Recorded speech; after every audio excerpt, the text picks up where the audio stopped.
respect des croyants, des frères dans la religion, comme il a dit dans le Saint-Livre, je cite, « Les croyants ne sont que des frères, établissez donc la réconciliation entre vos frères. » Fin de citation. Nous les louons et les remercions pour ces bienfaits apparents et cachés. Nous attestons qu'il n'y a des divinités dignes d'adoration qu'Allah seul, sans associé, et nous attestons également que notre bien-aimé Maître Mohammed, l'élu de la création, est le serviteur et messager d'Allah. Et il a dit lors de son sermon d'adieu, je cite, « Voulez-vous que je vous indique qui est réellement le croyant? C'est celui auprès de qui les gens trouvent sécurité pour leur bien et leur personne. Le véritable musulman est celui dont la langue ne blesse point et dont la main ne fait aucun tort. Le vrai combattant, c'est celui qui lutte contre son propre ego pour se soumettre à l'obéissance d'Allah. Et le véritable immigrant, c'est celui qui s'éloigne des fautes et se détourne des péchés. » Fin de citation. Qu'Allah prie sur lui et sa noble famille, ses vaillants compagnons et tous ceux qui suivront sa voie jusqu'au jour de la rétribution. Ceci étant, chers frères et chers en islam, je vous conseille ainsi que moi-même à faire preuve de piété, car Allah subhanahu wa ta'ala nous dit dans le glorieux Coran, je cite, « Ô vous qui croyez, craignez Allah comme il doit être craint et ne mourrez qu'en pleine soumission. » Très chers frères et chers en islam, le sujet de notre intervention aujourd'hui est le devoir de mémoire, de vigilance et de responsabilité à l'aune des élections présidentielles en Côte d'Ivoire. En effet, nous avons choisi aujourd'hui de parler de ce sujet, c'est parce qu'il est à la fois spirituel et d'actualité. Spirituel, car l'islam nous appelle à la justice, à la vérité et à la préservation de la paix. Allah nous dit en ce sens, je cite, « Et ne s'aimez pas la corruption sur la terre après qu'elle ait été réformée. » Sourate 7, verset 56. D'actualité, car notre pays s'approche, n'est-ce pas, à l'élection présidentielle, en moins d'un mois. Des moments qui peuvent être source de tension. Nous devons donc rappeler aux croyants leurs responsabilités afin d'éviter de retomber dans les erreurs du passé. Et les sages ont dit, malheureux est celui qui néglige les limites d'Allah, oublie d'où il vient et ignore où il va. Fin de citation. Ainsi, chers frères et sœurs, se souvenir des épreuves passées, rester vigilants et assumer nos responsabilités est une exigence pour tout musulman afin que la paix, n'est-ce pas, la fraternité et l'unité demeurent dans notre beau pays. Si Allah subhanahu wa ta'ala le veut, nous allons, incha'Allah, brièvement parler des points. Nous avons axé notre intervention sur 6 points essentiels. Le premier point, c'est le devoir de mémoire en islam. Deuxièmement, le souvenir de la crise post-électorale 2010-2011. Troisième point, la leçon à tirer de ces événements.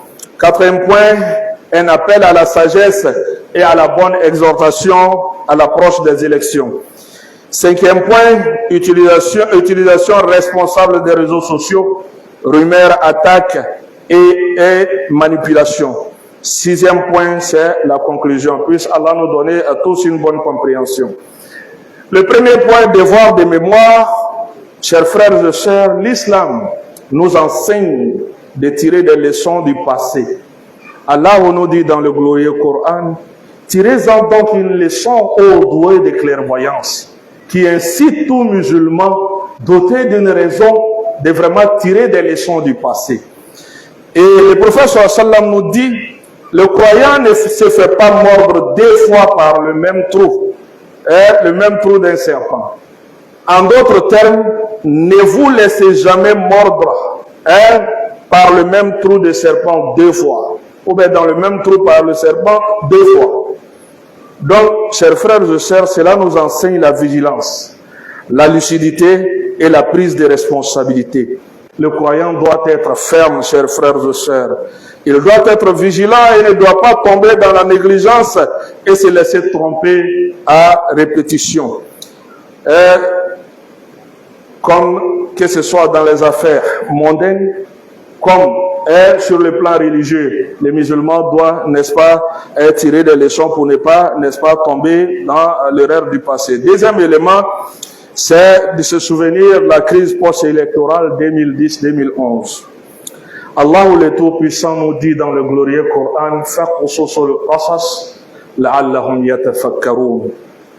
qui veut dire, eh bien, raconte le récit, certainement, ils réfléchiront. Fin de citation. Sourate 9, verset 176. Ce verset nous enseigne que l'histoire n'est pas un simple souvenir, mais une leçon vivante pour, n'est-ce pas, orienter nos pas vers la sagesse.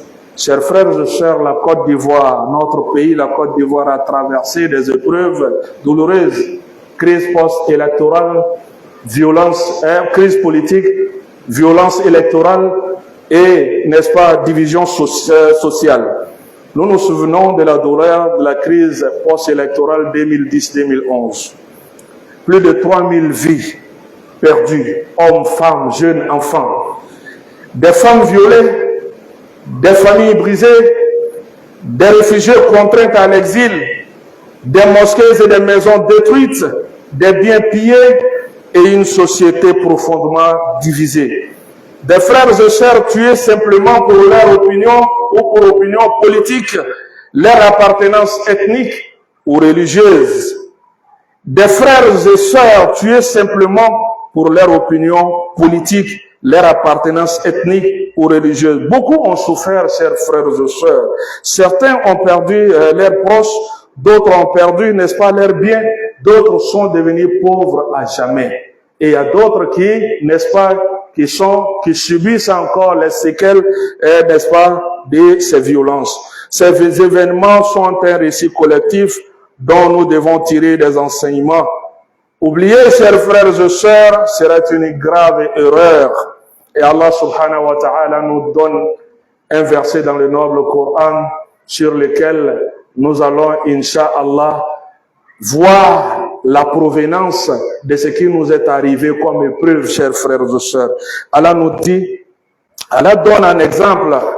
Une cité qui était en sécurité, tranquille, à qui sa subsistance venait de partout en abondance. Puis elle se montra ingrat envers les bienfaits d'Allah.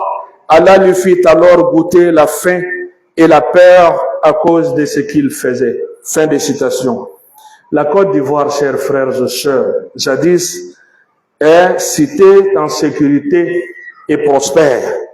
Chers frères et sœurs, ces versets nous rappellent notre propre histoire, la Côte d'Ivoire. Pendant longtemps, notre pays était connu comme la terre d'hospitalité, une nation en paix où toutes les communautés vivaient ensemble dans la sécurité et la prospérité. Nos champs produisaient du cacao, café, EVA, anacarde et bien d'autres richesses, chers frères et sœurs.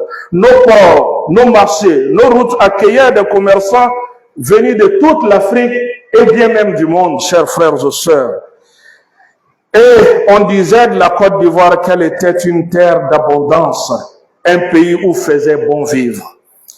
Et comme cette cité décrite dans le verset, nous recevions notre subsistance de partout en abondance.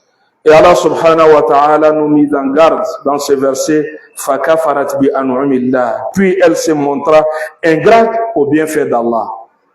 La paix, c'est un bienfait d'Allah. La sécurité est un bienfait d'Allah. Et la subsistance en abondance est le plus grand bienfait, chers frères et sœurs. La Côte d'Ivoire était un pays comme ça.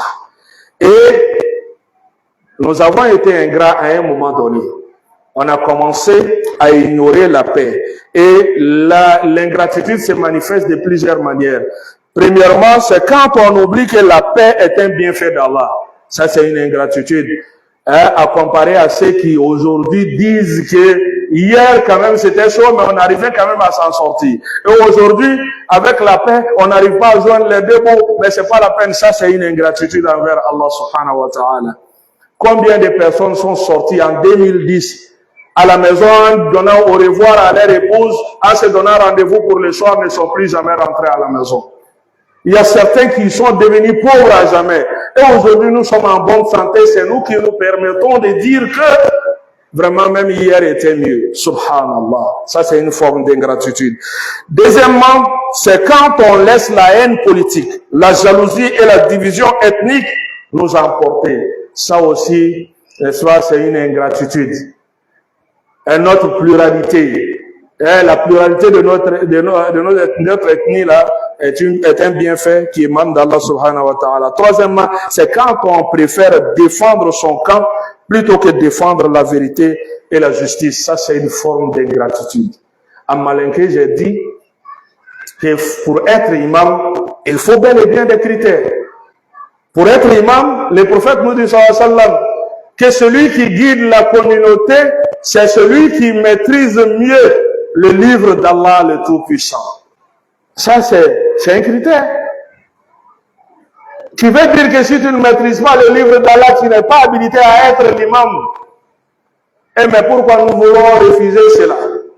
Ça, c'est dans toutes les choses, dans toutes les affaires de ce bas monde. Il faut toujours un critère. Il ne faut pas avoir, n'est-ce pas, son appartenance, mais plutôt la vérité. Lorsque vous confiez quelque chose à celui qui n'a pas le droit, attendez-vous à l'hypothèque de cette chose-là, qu'Allah nous donne la bonne compréhension. Et Allah subhanahu wa ta'ala, après avoir, n'est-ce pas, devenir ingrat à l'égard d'Allah subhanahu wa ta'ala, a dit, Allah fit alors goûter la violence de la faim et de la peur en punition de ce qu'il faisait. Compte tenu du temps, chers frères et sœurs, nous allons aller rapidement à l'essentiel parce que nous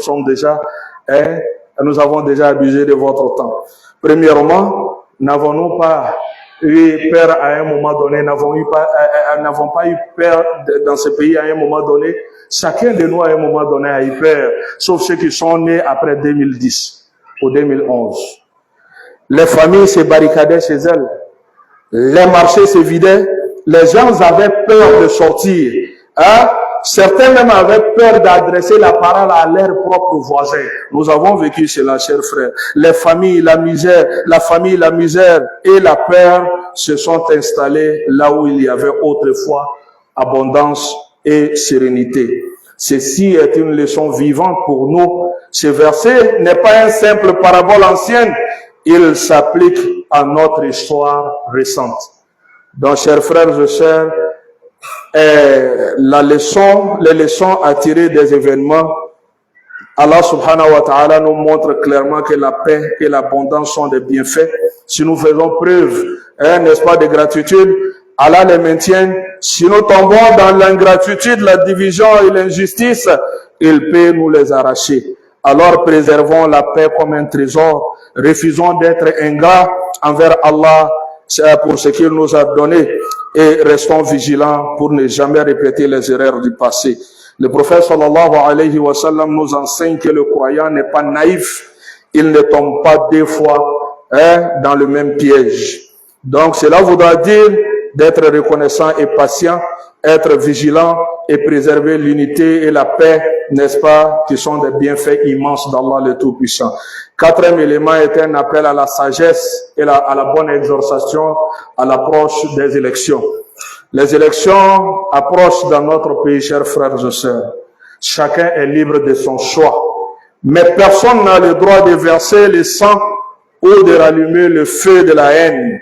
Le prophète sallallahu alayhi wa sallam a dit, la disparition du monde est moins grave auprès d'Allah que le meurtre d'un seul musulman. Et Allah nous dit dans le glorieux Coran, quiconque tue une personne non coupable d'un meurtre ou d'une corruption sur la terre, c'est comme s'il avait tué l'humanité tout entière. Fin de citation. Et le messager sallallahu alayhi wa sallam a dit également, le musulman authentique, c'est celui dont la langue ne blesse pas. C'est celui dont la main ne cause aucun tort. Cela voudra dire que le véritable musulman se définit par son comportement pacifique et bienfaisant envers autrui, en évitant de nuire aussi bien par la parole que dans les actes. Le sang de tout innocent est plus précieux que toutes les passions politiques. Rappelons-nous, chers frères et sœurs, la politique passe, mais notre fraternité demeure. Cinquième élément, c'est l'utilisation responsable des réseaux sociaux. Rumeurs, attaques verbales et manipulations, chers frères et sœurs. Nous vivons aujourd'hui à l'ère des réseaux sociaux, un espace où circule aussi bien la vérité que le mensonge, et les appels à l'unité, mais aussi les rumeurs et la haine. Et Allah nous dit, oh vous qui croyez, si un pervers vous apporte une nouvelle, vérifiez sa véracité de peur que c'est par ignorance, vous ne portiez atteinte à des gens et ne regrettiez ensuite ce que vous avez fait. Donc, le messager sallam a paraphé en disant, il suffit à un homme comme mensonge de rapporter tout ce qu'il entend. Tout ce qu'on entend, si vous rapportez tout ce que vous entendez, il dit cela se fait comme mensonge. Donc, on ne partage pas tout sur les réseaux. On ne like pas tout. On ne commande pas tout. Et on n'écoute pas tout, chers frères et sœurs. Donc, cela nous demande trois comportements. Premièrement, c'est de vérifier avant de partager, surtout en période électorale. Deuxièmement, c'est refuser les insultes et les attaques personnelles, car le musulman n'est ni insultant, ni diffamateur. Le messager sallam a dit, le croyant n'est pas celui qui fait de la malédiction, ni celui qui insulte, ni celui qui dit des paroles obscènes ou vulgaires. Fin de citation. Être un artisan de paix numérique. Utiliser les réseaux sociaux pour diffuser la vérité, la sagesse, la fraternité et la paix. Enfin, chers frères et sœurs, notre devoir de mémoire est de nous rappeler ces souffrances pour éviter qu'elles ne se répètent et nous oblige à dire plus jamais ça dans notre pays, plus jamais ça en Côte d'Ivoire. Notre vigilance est de rester unis et attentifs pour ne pas laisser la haine et la manipulation nous diviser. Et notre responsabilité est de préserver la paix, d'œuvrer pour la stabilité et de choisir la voie de l'union et de la justice. Qu'Allah ne nous fasse pas mordre par une deuxième fois par le serpent de la division. Soyons, n'est-ce pas, des acteurs de paix, des gardiens de la fraternité et des bâtisseurs d'unité. Qu'Allah préserve notre beau pays et également fasse que ces élections se passent dans de meilleures conditions et vraiment préserve nos vies, nos familles et tous nos biens. Qu'Allah subhanahu wa ta'ala raffermisse notre foi et fasse de nous des musulmans pieux et sincères. Allah kanga bato mna, Allah hamoun noya, Allah lama